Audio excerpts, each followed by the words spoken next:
Hello guys, welcome back to my channel. Today I'm going to show you 10 ways and tips to write more effective ads.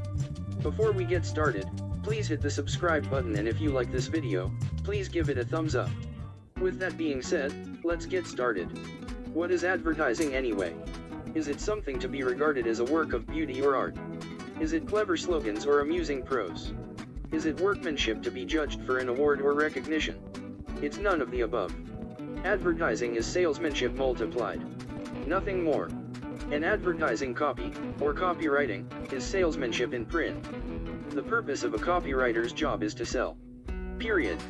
The selling is accomplished by persuasion with the written word, much like a television commercial sells, if done properly, by persuading with visuals and audio. So, the goal then becomes, how can we make our advertising as effective as possible? The answer is to test. Test again. And then test some more. If ad A receives a 2% response rate, and ad B receives 3%, then we can deduce that ad B will continue to outperform ad A on a larger scale.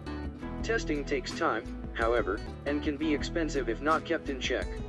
Therefore, it's ideal to start with some proven tested known ideas and work from there.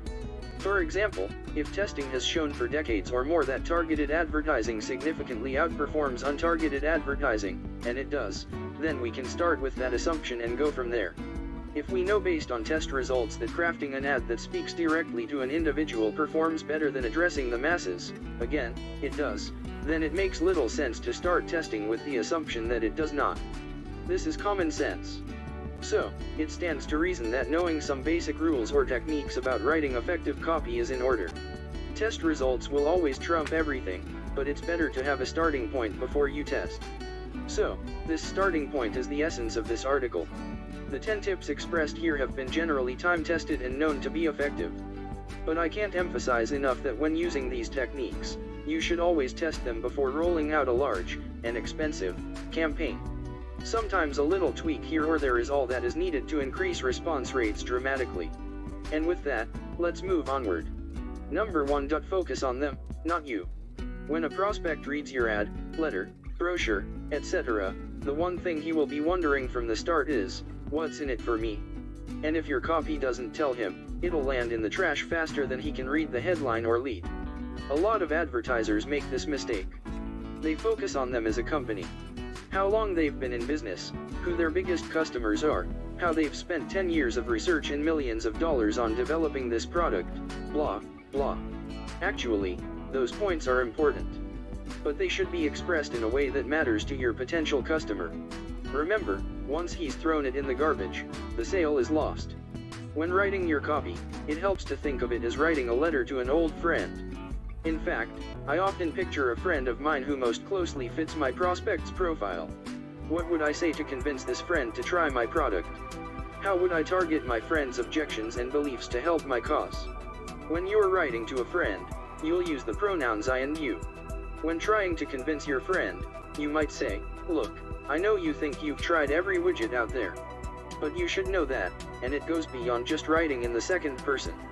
That is, addressing your prospect as you within the copy.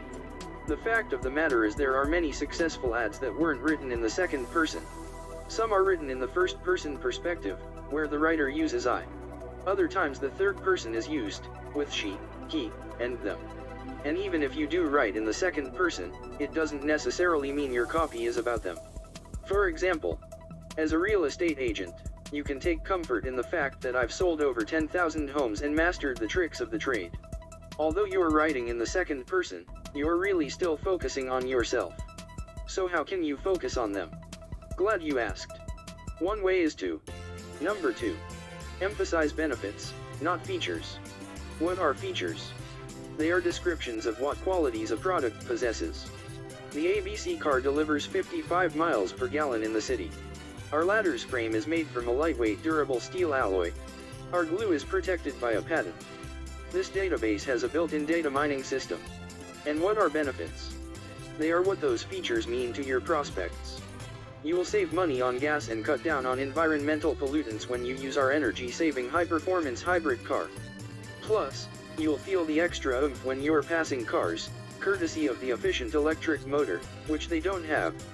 Lightweight durable steel alloy frame means you'll be able to take it with you with ease, and use it in places most other ladders can't go, while still supporting up to 800 pounds. No more backaches lugging around that heavy ladder.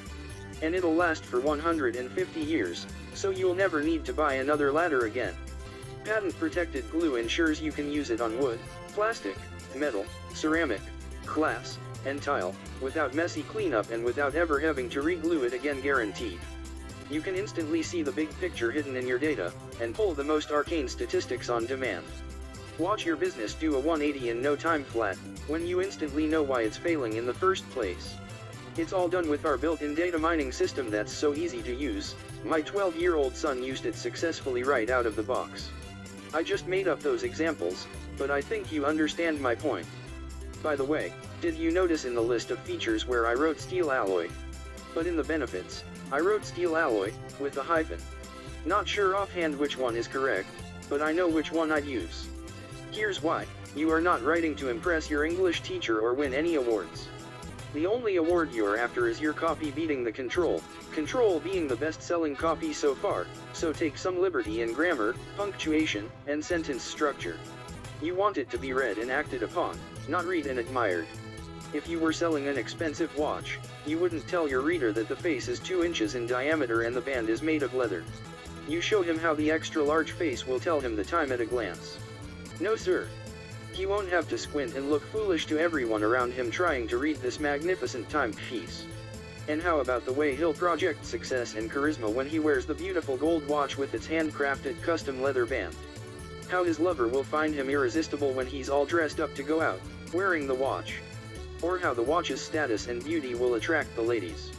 Incidentally, did you notice how I brought up not squinting as a benefit? Does that sound like a silly benefit?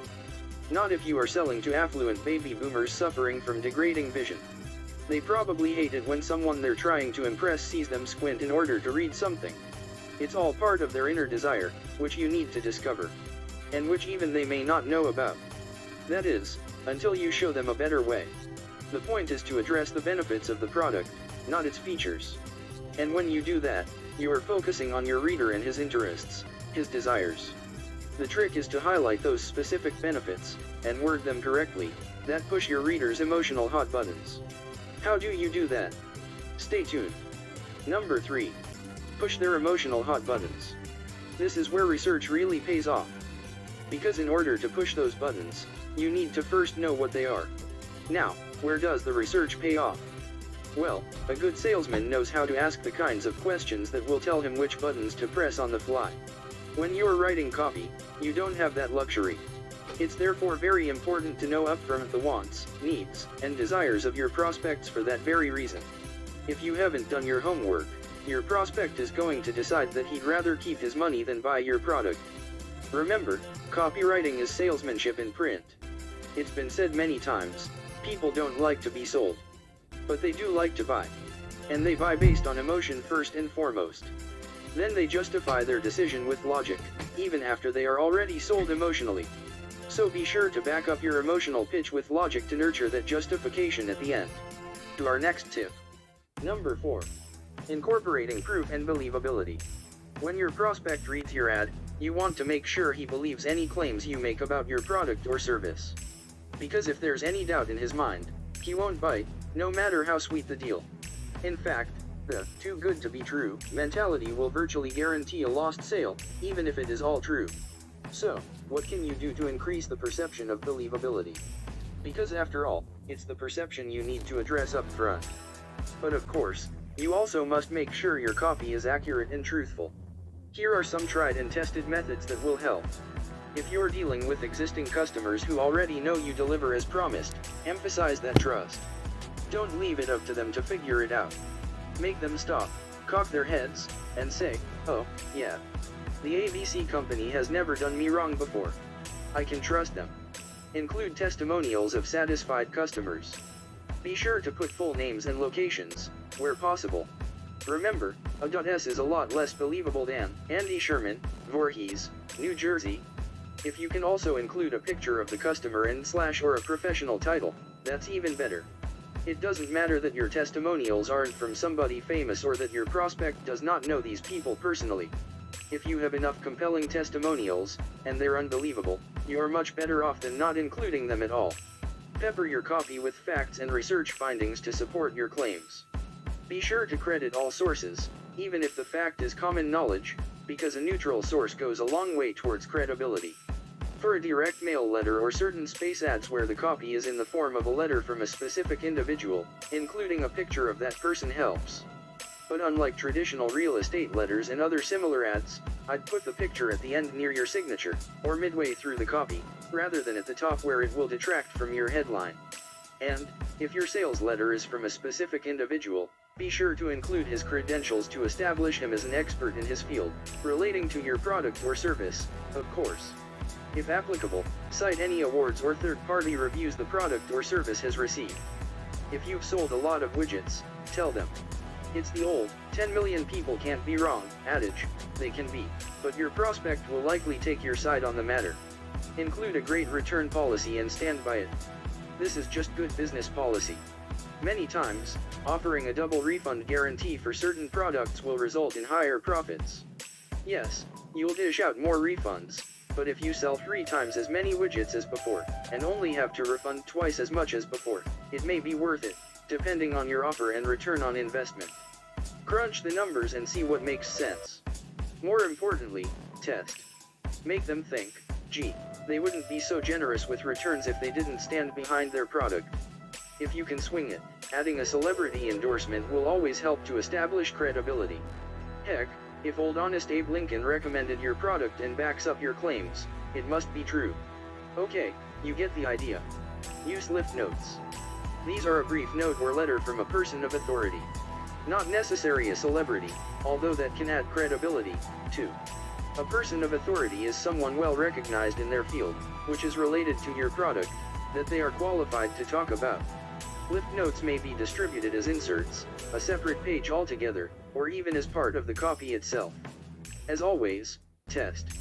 If you are limiting the offer with a deadline order by date, be sure the deadline is real and does not change. Deadline dates that change every day are sure to reduce credibility. The prospect will suspect, if his deadline date keeps changing, he's not telling the truth about it. I wonder what else he's not telling the truth about. Number 5. The Unique Selling Proposition, USP. Also known as the Unique Selling Position, the USP is often one of the most oft misunderstood elements of a good sales letter. It's what separates your product or service from your competitors. Let's take a quick look at some unique selling propositions for a product itself. 1. Lowest price. If you've got the corner marketed on budget prices, flaunt it. Walmart has made this USP famous lately, but it's not new to them. In fact, selling for cheaper has been around as long as capitalism itself.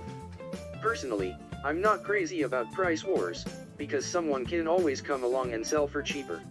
Then it's time for a new strategy. 2.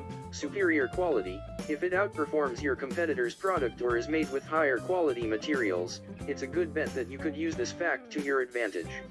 For example, compare Breyer's ice cream to their competitors. From the packaging to the wholesome superior ingredients, the quality is evident.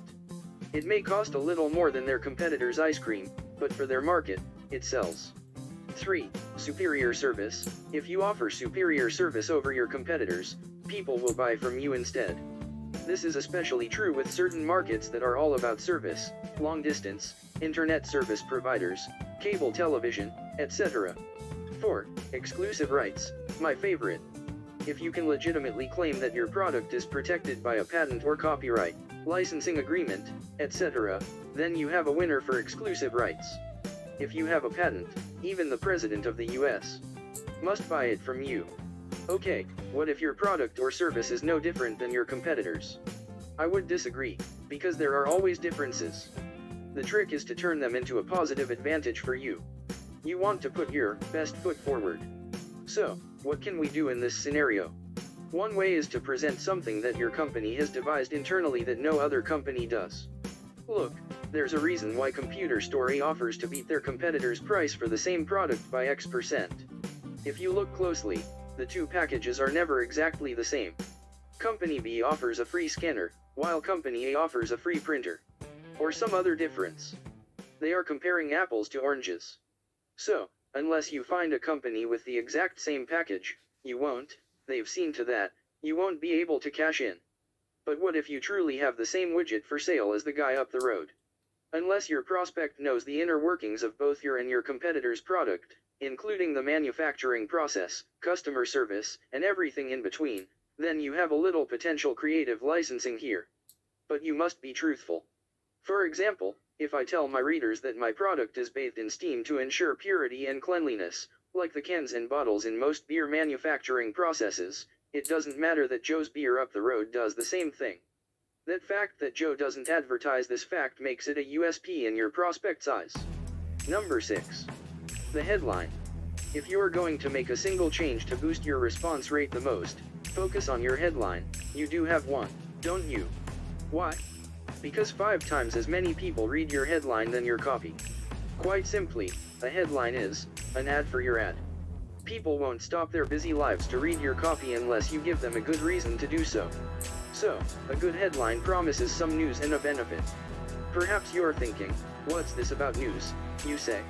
Think about the last time you browsed through your local newspaper.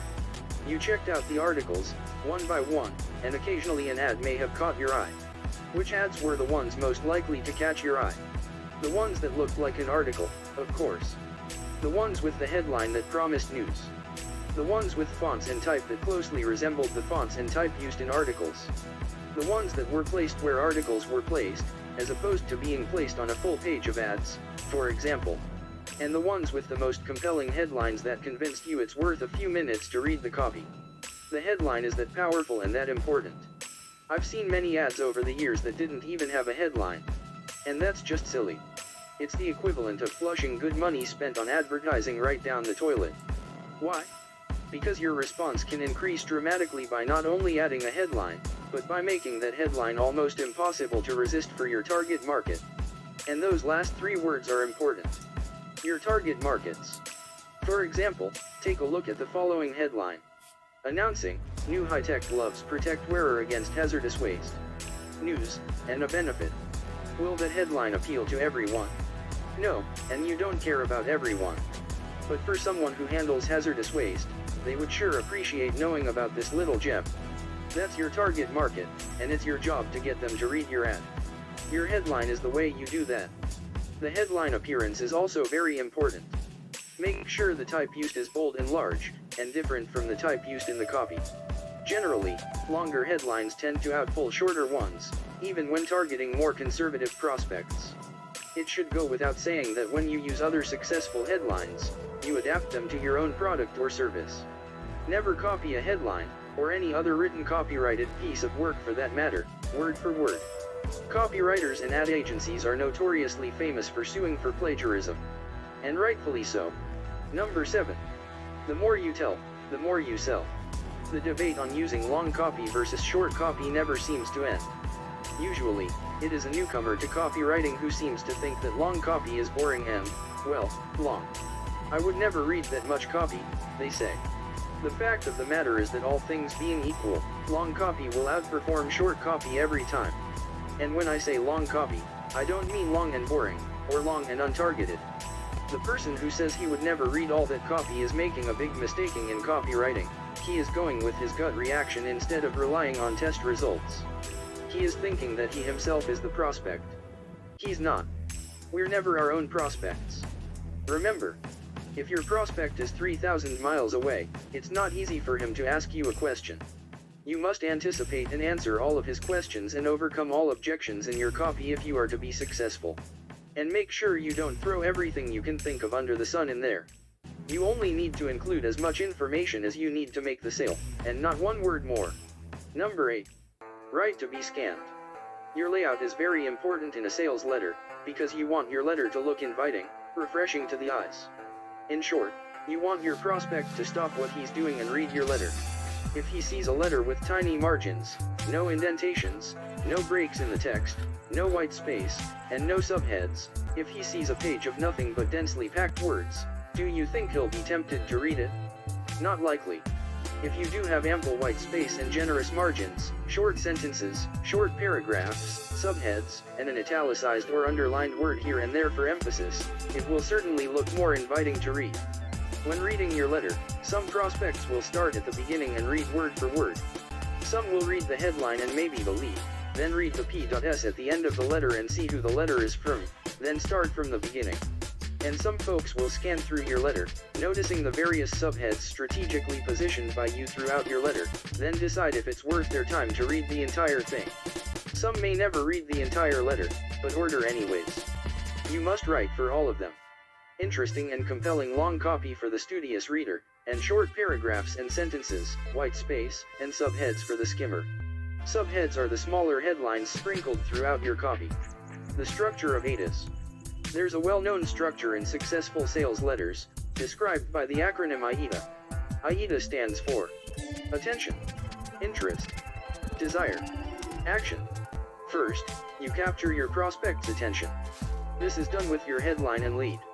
If your ad fails to capture your prospect's attention, it fails completely.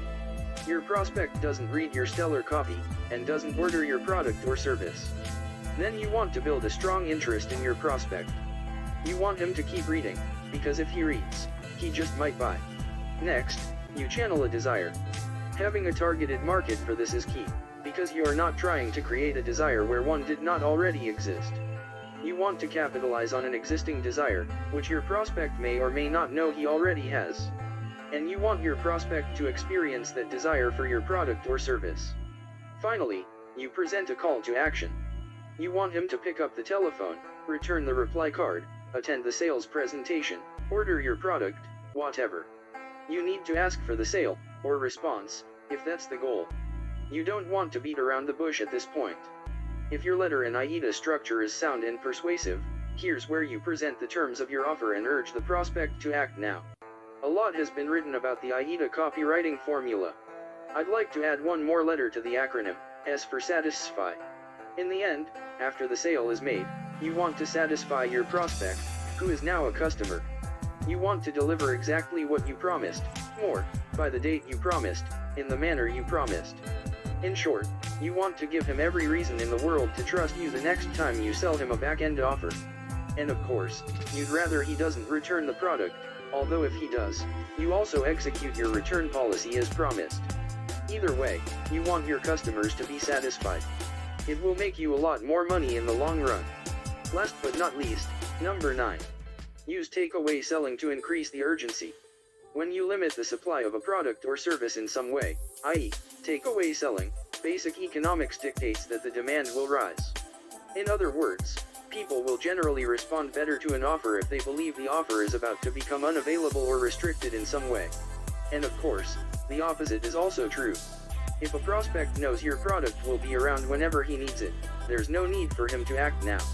And when your ad is put aside by the prospect, the chance of closing the sale diminishes greatly. It's your job, therefore, to get your prospect to buy, and buy now. Using scarcity to sell is a great way to accomplish that. There are basically 3 types of takeaways. 1. Limiting the quantity. 2. Limiting the time. 3. Limiting the offer. In the first method, limiting the quantity, you are presenting a fixed number of widgets available for sale. After they're gone, that's it. In the second method, limiting the time, a deadline is added to the offer. It should be a realistic deadline, not one that changes all the time, especially on a website, where the deadline date always seems to be that very day at midnight. When you return the next day, the deadline date has mysteriously changed again to the new day. Deadlines that change decrease your credibility. This approach works well when the offer or the price will change, or the product/service will become unavailable, after the deadline. The third method, limiting the offer, is accomplished by limiting other parts of the offer, such as the guarantee, bonuses, or premiums, the price, and so on. When using takeaway selling, you must be sure to follow through with your restrictions. If you say you only have 500 widgets to sell, then don't sell 501. If you say your offer will expire at the end of the month, make sure it does.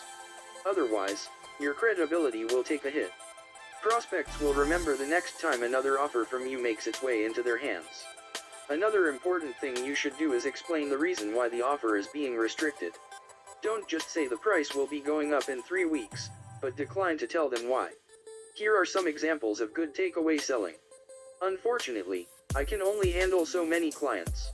Once my plate is full, I will be unable to accept any new business. So, if you're serious about strengthening your investment strategies and creating more wealth than ever before, you should contact me ASAP. Remember, you must act by date at midnight in order to get my 2 bonuses. These bonuses have been provided by third-party company, and we have no control over their availability after that time. We've obtained only 750 of these premiums from our vendor. Once they are gone, we won't be able to get any more until next year.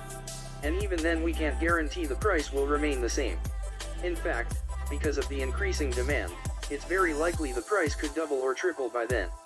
Remember when I said earlier that people buy based on emotions, then back up their decision to buy with logic? Well, by using takeaway selling, that restriction becomes part of that logic to buy and buy now. Number 10. I will make a conclusion. Great copy is made, not born. It is derived from proven test results designed to do one thing and do it well: sell. Effective advertising doesn't always use grammatically correct English. It uses short sentences, fragments. Like this. It convinces you to buy, and buy now. Period. It talks about benefits, not features. It sells on emotion and reinforces the decision to buy with logic. It paints a compelling picture and irresistible offer that forces your prospect to act and act now. And if it doesn't, then you drop that ad like a hot potato and go with one that does.